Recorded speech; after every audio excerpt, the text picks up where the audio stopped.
Welcome to our channel. Today we how to uninstall TensorFlow from Windows, beginner guide step by step clearly.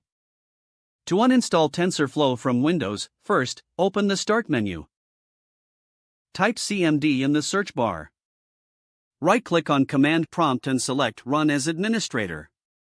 This will open the command prompt with elevated privileges. Next, check if TensorFlow is installed by typing pip show TensorFlow in the command prompt. Press Enter to execute the command. If TensorFlow is installed, you will see details about the package. To uninstall TensorFlow, type pip uninstall TensorFlow in the command prompt. Press Enter to run the uninstallation command. You may be prompted to confirm the uninstallation. Type Y and press Enter to proceed. Wait for the uninstallation process to complete. Once finished, you will see a message confirming the removal of TensorFlow. To ensure TensorFlow is completely uninstalled, you can type pip show TensorFlow again. Press Enter to check. If TensorFlow has been successfully removed, you will not see any details about the package. Finally, close the command prompt window. TensorFlow has now been uninstalled from your Windows system. If the page does not load, refresh the browser or try again in a private or incognito window.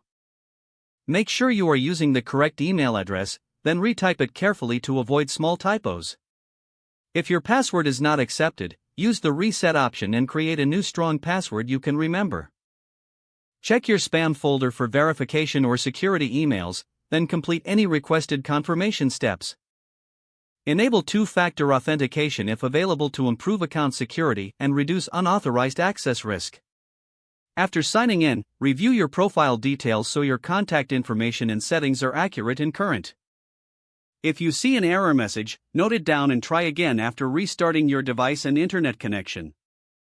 Log out when you finish, especially on shared devices, to keep your account and payment information secure. If the page does not load, refresh the browser or try again in a private or incognito window.